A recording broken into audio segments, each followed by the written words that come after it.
दोस्तों नमस्कार, स्वागत है एक बार फिर से देश और दुनिया की तमाम बड़ी खबरों में। यदि आपने अभी तक चैनल को सब्सक्राइब नहीं किया है तो कृपया चैनल को लाल बटन दबाकर सब्सक्राइब करें और घंटी बटन भी दबा दें। ये पहली बड़ी खबर, मोहन यादव होंगे मध्य प्रदेश के नए मुख्यमंत्री। बीजेपी विधायक दल की बैठक में हुआ बड़ा फैसला। दरअसल उज्जैन से भारतीय जनता पार्टी के विधायक मोहन यादव मध्य प्रदेश के नए मुख्यमंत्री होंगे। भाजपा विधायक दल की बैठक में यह फैसला लिया गया। इसके अलावा राजेश शुक्ला और जगदीश देवड़ा उप मुख्यमंत्री बनाए गए हैं। यानी इस बार मध्य प्रदेश में दो उप मुख्यमंत्री होंगे। मध्य प्रदेश में भाजपा की ओर से मोहन यादव ने सोमवार को पार्टी विधायक दल के नेता चुने जाने के बाद राजभवन पहुंचकर मंगू भाई पटेल को पत्र सौंपकर सरकार बनाने का दावा भी पेश कर दिया। आपको बता दें कि फिलहाल मध्य प्रदेश को मोहन यादव के रूप में अपना नया मुख्यमंत्री मिल गया है। अगली बड़ी खबर, शिवराज सिंह चौहान ने राज्यपाल को सौंप दिया अपना इस्तीफा। अब मोहन यादव होंगे मध्य प्रदेश के नए मुख्यमंत्री। दरअसल शिवराज सिंह चौहान ने राज्यपाल को अपना इस्तीफा सौंप दिया है। मोहन यादव को नया मुख्यमंत्री चुने जाने के बाद शिवराज सिंह चौहान ने राज्यपाल मंगू भाई छगन भाई पटेल से मुलाकात की और अपना इस्तीफा सौंप दिया। इस दौरान मुख्यमंत्री शिवराज सिंह चौहान का बॉडी लैंग्वेज बेहद गंभीर था। शिवराज सिंह चौहान बीजेपी की तरफ से सबसे लंबे समय तक मुख्यमंत्री पद की जिम्मेदारी संभालने वाले नेता रहे। शिवराज सिंह चौहान ने सोमवार को मोहन यादव के नाम का प्रस्ताव रखा। मोहन यादव उज्जैन दक्षिण से बीजेपी के विधायक चुने गए हैं। आपको बता दें कि अब जल्द ही मोहन यादव मध्य प्रदेश के नए मुख्यमंत्री के रूप में शपथ ग्रहण करेंगे। अगली बड़ी खबर, नरेंद्र सिंह तोमर को भी दी गई सरकार में बड़ी जिम्मेदारी। नरेंद्र सिंह तोमर होंगे मध्य प्रदेश विधानसभा के नए अध्यक्ष। दरअसल भारतीय जनता पार्टी ने पूर्व केंद्रीय मंत्री नरेंद्र सिंह तोमर का नाम मध्य प्रदेश विधानसभा के नए अध्यक्ष के रूप में तय कर दिया है। पार्टी की ओर से यह घोषणा सूबे के नए मुख्यमंत्री मोहन यादव के नाम के ऐलान के बाद की है। इस बार विधानसभा चुनाव में तोमर के अलावा फग्गन सिंह कुलस्ते और प्रहलाद पटेल ने भी चुनाव लड़ा था। बीजेपी के गद्दावर नेता और पूर्व केंद्रीय मंत्री नरेंद्र सिंह तोमर को दिबनी विधानसभा सीट से चुनावी दंगल में उतारा गया था, जहां से उन्होंने 24,000 वोटों से जीत दर्ज की। मध्य प्रदेश में मुख्यमंत्री की कुर्सी पाने के दावेदारों में पूर्व केंद्रीय मंत्री नरेंद्र सिंह तोमर का भी नाम शामिल था। मुख्यमंत्री पद की दौड़ में निवर्तमान मुख्यमंत्री शिवराज सिंह चौहान के अलावा प्रहलाद पटेल, ज्योतिरादित्य सिंधिया, वीडी शर्मा और कैलाश विजयवर्गीय आदि नेताओं के नाम भी शामिल थे, लेकिन मोहन यादव को मुख्यमंत्री बना दिया गया है। आपको बता दें कि नरेंद्र सिंह तोमर को फिलहाल मध्य प्रदेश विधानसभा के नए अध्यक्ष के रूप में चुना गया है। अगली बड़ी खबर, अब राज्यसभा से भी पास हुए जम्मू कश्मीर से जुड़े दो बड़े विधेयक। अब आरक्षण को लेकर उठाए जा सकेंगे बड़े कदम। विपक्ष ने राज्यसभा से कर दिया वॉकआउट। दरअसल राज्यसभा में सोमवार को जम्मू कश्मीर आरक्षण संशोधन विधेयक और जम्मू कश्मीर पुनर्गठन संशोधन विधेयक पास हो गया। चर्चा के बाद ध्वनि मत से विधेयक को मंजूरी प्रदान की गई। गृह मंत्री अमित शाह के जवाब से असंतुष्ट विपक्ष के कई सदस्यों ने इस दौरान वॉकआउट कर दिया। जम्मू कश्मीर से जुड़े इन दो अहम विधेयकों में कई अहम प्रावधान हैं। इसमें SC, ST, अन्य सामाजिक और शैक्षणिक रूप से पिछड़े वर्गों के लोगों को नौकरियों में आरक्षण के साथ ही विधानसभा सीटों की संख्या में वृद्धि के प्रावधान हैं। आपको बता दें कि फिलहाल लोकसभा में ये विधेयक पहले ही पारित हो चुके हैं। अब राष्ट्रपति के हस्ताक्षर के बाद ये कानून बन जाएंगे। अगली बड़ी खबर, राज्यसभा में जमकर गरजे गृह मंत्री अमित शाह। बोले POK हमारा है, इसे कोई नहीं छीन सकता।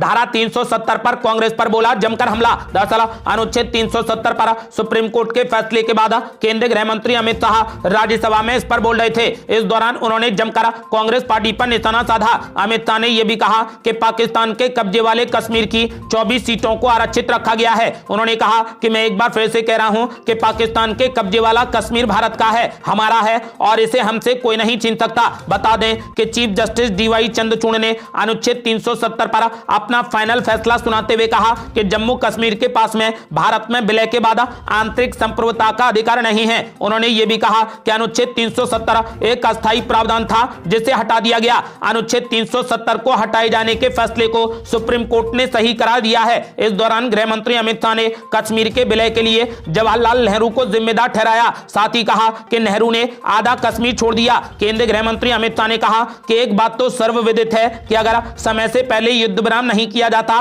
तो आज पाक अधिकृत कश्मीर नहीं होता। बता दें कि जम्मू कश्मीर आरक्षण विधेयक और जम्मू कश्मीर पुनर्गठन विधेयक राज्यसभा में पारित हो गया है। केंद्रीय गृह मंत्री अमित शाह ने राज्यसभा में जम्मू कश्मीर आरक्षण विधेयक और जम्मू कश्मीर पुनर्गठन विधेयक पर बोलते हुए कहा कि पहले जम्मू में 37 सीटें थीं, अब नए परिसीमन आयोग के बाद 43 सीटें हो गई हैं। उन्होंने कहा कि पहले कश्मीर में 46 43 सीटें थीं और अब 47 हैं और पाकिस्तान के कब्जे वाले कश्मीर में 24 सीटें आरक्षित कर दी गई हैं क्योंकि पीओके हमारा है। इससे पहले गृह मंत्री अमित शाह ने कांग्रेस पार्टी पर निशाना साधा। उन्होंने कहा कि आज अनुच्छेद 370 पर सुप्रीम कोर्ट का फैसला भी आ गया है, फिर भी कांग्रेस पार्टी इसे स्वीकार नहीं करती और मानती है कि अनुच्छेद 370 को गलत तरीके से हटाया गया। गृह मंत्री अमित शाह ने कहा कि जब कांग्रेस पार्टी सुप्रीम कोर्ट के फैसले को भी मानने को तैयार नहीं है तो हम भी कांग्रेस पार्टी को नहीं समझा सकते। अगली बड़ी खबर, अनुच्छेद 370 पर आया सुप्रीम कोर्ट का ऐतिहासिक फैसला। घाटी में बड़ी सुरक्षा, सड़क से इंटरनेट तक रखी जा रही कड़ी नजर। दरअसल जम्मू कश्मीर में अनुच्छेद 370 अब इतिहास हो गया है। सुप्रीम कोर्ट की ऐतिहासिक 5 सदस्यीय बेंच ने इस पर अपनी मुहर लगा दी है। सुप्रीम कोर्ट ने अपने फैसले में कहा कि अब इस चर्चा का कोई भी मतलब नहीं रह जाता क्योंकि जिस दिन जम्मू कश्मीर भारत का अभिन्न अंग बना तब से ही जम्मू कश्मीर की संप्रभुता खत्म हो गई थी। इस फैसले के बाद जम्मू कश्मीर में सुरक्षा बढ़ा दी गई है।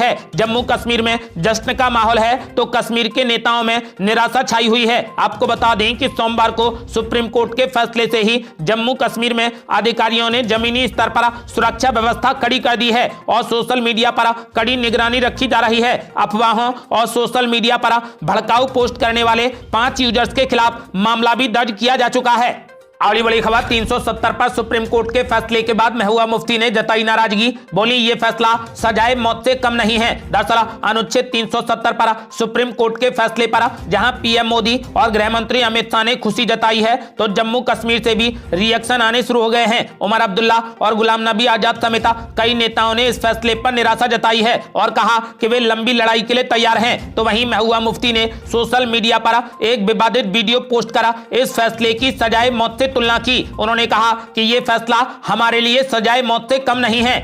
अगली बड़ी खबर, बड़े झटके के बाद अब त्याग करने को तैयार हुई कांग्रेस पार्टी। सीट बंटवारे और संयुक्त रैलियों पर भी तैयार। दरअसल 3 हिंदी भाषी राज्यों के चुनाव में झटके के बाद कांग्रेस पार्टी अब मिशन 2024 के लिए नरम पड़ती दिख रही है। इसका असर इंडिया गठबंधन की रणनीति पर भी पड़ेगा। अब कांग्रेस का रुख थोड़ा लचीला दिख रहा है और उसने खुद ही पहल करते हुए जेडीयू, सपा और तृणमूल कांग्रेस से बातचीत की है। इसके बाद पार्टी ने 19 दिसंबर को इंडिया गठबंधन की मीटिंग का भी ऐलान कर दिया है। इसके अलावा कांग्रेस ने संकेत दिए हैं कि वो महाराष्ट्र, यूपी, बिहार और बंगाल जैसे राज्यों में क्षेत्रीय दलों के लिए कुछ सीटों का त्याग भी करने को तैयार है। इन सभी राज्यों में कांग्रेस पार्टी यदि गठबंधन में आती है तो वो जूनियर पार्टनर के रोल में ही रहेगी। ऐसे में वो इन राज्यों में त्याग के लिए तैयार है। कांग्रेस सूत्रों का कहना है कि 19 दिसंबर को होने वाली मीटिंग में अब सीट शेयरिंग पर बातचीत होगी और कॉमन एजेंडा तैयार किया जाएगा। इसके अलावा संयुक्त रैलियों पर भी प्लान बनेगा। फिलहाल कांग्रेस ने जेडीयू, सपा और टीएमसी से बातचीत शुरू की है। माना जा रहा है कि कांग्रेस के तेवर अब थोड़े नरम हो सकते हैं। इसकी वजह यह है कि हिंदी भाषी राज्यों में उसकी करारी हार हुई है। कांग्रेस पार्टी ने इन राज्यों में चुनाव से पहले सीट शेयरिंग की चर्चा को टाल दिया था। तब माना जा रहा था कि इसके पीछे कांग्रेस की बड़ी रणनीति है और वो इन राज्यों में जीत के बाद अपनी बार्गेनिंग पावर बढ़ाना चाहती है। हालांकि उसकी रणनीति पर पानी फिर गया जब राजस्थान और छत्तीसगढ़ में सरकार चली गई और मध्य प्रदेश में उसकी वापसी की उम्मीदें धरी की धरी रह गईं। इन नतीजों के दिन ही कांग्रेस ने अगली मीटिंग का ऐलान कर दिया था, लेकिन नीतीश कुमार, अखिलेश यादव और ममता बनर्जी ने इस मीटिंग में शामिल होने से साफ इनकार कर दिया। इसके बाद नई तारीख अब 19 दिसंबर तय की गई है।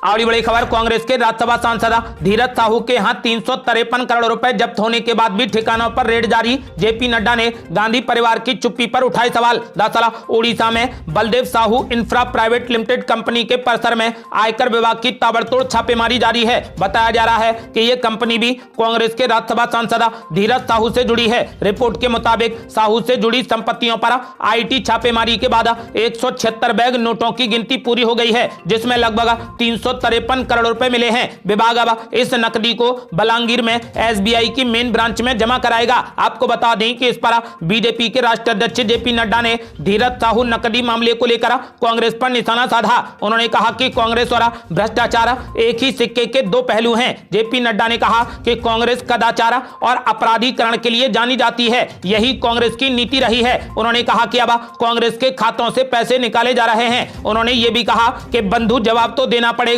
तुमको भी और तुम्हारे नेता राहुल गांधी को भी। आपको बता दें कि जेपी नड्डा ने साफ कर दिया है कि जनता की लूटी हुई पाई लौटानी ही पड़ेगी।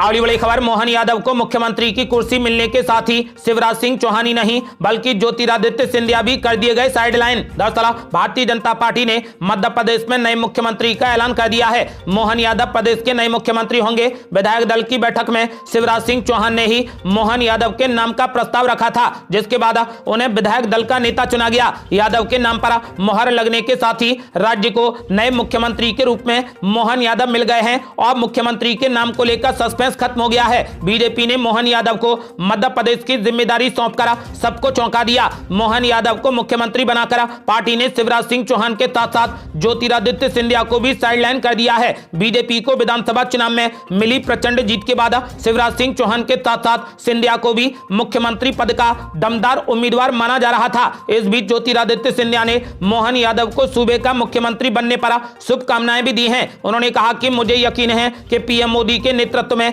आप डबल इंजन की सरकार के लक्ष्यों को प्राप्त करेंगे। ये सिंधिया ही थे जिनके कारण 2018 में राज्य में सत्ता गंवाने वाली बीजेपी ने वहां दोबारा सरकार बनाई। दरअसल 2020 में सिंधिया ने 22 विधायकों के साथ कांग्रेस से बगावत कर दी और बीजेपी में शामिल हो गए। इस साल हुए विधानसभा चुनाव में ज्योतिरादित्य सिंधिया का गढ़ माने जाने वाले ग्वालियर चंबल क्षेत्र में बीजेपी ने 34 सीटों में से 18 सीटों पर बड़ी जीत दर्ज की। इनमें से ज्यादातर सीटों पर ज्योतिरादित्य सिंधिया के साथ आए विधायकों ने ही जीत हासिल की। इसके चलते ज्योतिरादित्य सिंधिया को ही मुख्यमंत्री पद का दमदार दावेदार माना जा रहा था, लेकिन बीजेपी ने मोहन यादव को नया मुख्यमंत्री बनाकर ज्योतिरादित्य सिंधिया और शिवराज सिंह चौहान दोनों को ही साइडलाइन कर दिया। अगली बड़ी खबर, दिल्ली शराब नीति मामले में संजय सिंह को सुप्रीम कोर्ट से भी नहीं मिली कोई राहत, बढ़ाई गई न्यायिक हिरासत। दरअसल दिल्ली शराब नीति मामले में संजय सिंह को राहत मिलती नजर नहीं आ रही। सुप्रीम कोर्ट ने आम आदमी पार्टी के सांसद संजय सिंह की जमानत याचिका पर सुनवाई करते हुए कोई भी अंतरिम राहत नहीं दी। वहीं राज्य एवेन्यू कोर्ट ने 21 दिसंबर तक के लिए संजय सिंह की न्यायिक हिरासत को बढ़ा दिया है। जमानत याचिका पर सुनवाई के दौरान सुप्रीम कोर्ट ने आम आदमी पार्टी नेता संजय सिंह से निचली अदालत में जमानत का प्रयास करने के लिए कहा है। हालांकि जमानत याचिका में उठाए गए कानूनी सवालों पर सुप्रीम कोर्ट ने 5 फरवरी को सुनवाई की बात कही है। संजय सिंह ने दिल्ली शराब नीति मामले में अपनी गिरफ्तारी को गलत बताते हुए सुप्रीम कोर्ट में जमानत याचिका दायर की थी। सुप्रीम कोर्ट ने बीती 20 नवंबर को नोटिस जारी किया था और केंद्र तथा ईडी से सिंह की तरफ से दायर याचिका पर जवाब देने को कहा था। आम आदमी पार्टी सांसद के खिलाफ केंद्र जांच एजेंसी ईडी पहले ही राज्य एवेन्यू कोर्ट में 60 पेज का पूरा आरोप पत्र दायर कर चुकी है। उन पर आरोप लगाया गया है कि वो दिल्ली आबकारी नीति मामले में साजिश, मनी लॉन्ड्रिंग और अपराधों की मदद करने में संलिप्त रहे हैं। आपको बता दें कि फिलहाल अदालत ने 21 दिसंबर तक के लिए संजय सिंह की न्यायिक हिरासत बढ़ा दी है। अगली बड़ी खबर, छत्तीसगढ़ और मध्य प्रदेश के बाद अब राजस्थान में भी चौंका सकता है मुख्यमंत्री का नाम। दरअसल राजस्थान का अगला मुख्यमंत्री कौन होगा, इस पर अभी भी सस्पेंस बरकरार है। इस बीच आज बीजेपी विधायक दल की बैठक होगी जिसमें मुख्यमंत्री को लेकर फैसला होगा। राजस्थान में आज बीजेपी विधायक दल की बैठक बुलाई गई है। इससे पहले बीजेपी के गद्दावर नेता और पूर्व विधायक राजेंद्र राठौड़ ने कहा कि राजस्थान को आज शाम तक नया मुख्यमंत्री मिल जाएगा। आपको बता दें कि ऐसा माना जा रहा है कि जिस तरीके से बीजेपी ने छत्तीसगढ़ और मध्य प्रदेश में मुख्यमंत्री के नाम को लेकर सबको चौंका दिया है, ऐसा लग रहा है कि राजस्थान में भी बीजेपी मुख्यमंत्री के नाम का ऐलान करके सबको चौंकाएगी, क्योंकि अभी तक लगातार सस्पेंस बरकरार है। लेकिन आज राजस्थान के लिए भी मुख्यमंत्री के नाम का ऐलान कर दिया जाएगा। अगली बड़ी खबर, छत्तीसगढ़ में मुख्यमंत्री के शपथ ग्रहण की तैयारियां तेज। पीएम मोदी समेत कई बड़े दिग्गज नेता होंगे शामिल। दरअसल विष्णुदेव साय 13 दिसंबर को दोपहर 3 बजे मुख्यमंत्री के रूप में शपथ लेंगे। इसके लिए रायपुर के साइंस कॉलेज ग्राउंड में बड़े स्तर पर तैयारियां चल रही हैं। इस कार्यक्रम में पीएम मोदी के अलावा केंद्रीय गृह मंत्री अमित शाह, बीजेपी के अध्यक्ष जेपी नड्डा, डॉक्टर मनसुख मांडविया, छत्तीसगढ़ प्रदेश प्रभारी ओम माथुर, सह प्रभारी नितिन नवीन सहित कई राज्यों के मुख्यमंत्री और वरिष्ठ नेता उपस्थित रहेंगे। आपको बता दें कि छत्तीसगढ़ में 13 दिसंबर को मुख्यमंत्री का शपथ ग्रहण समारोह होगा।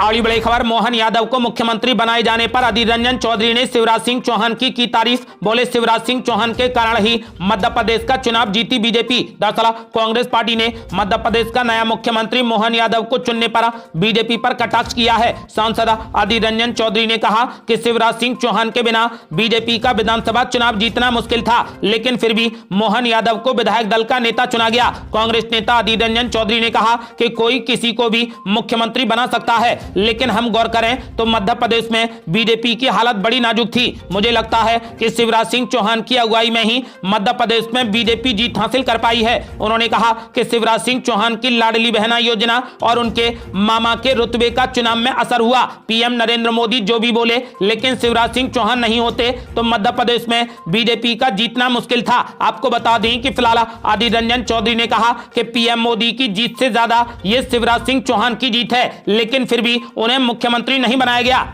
अगली बड़ी खबर, मुख्यमंत्री अशोक गहलोत ने बीजेपी पर उठा दिए सवाल।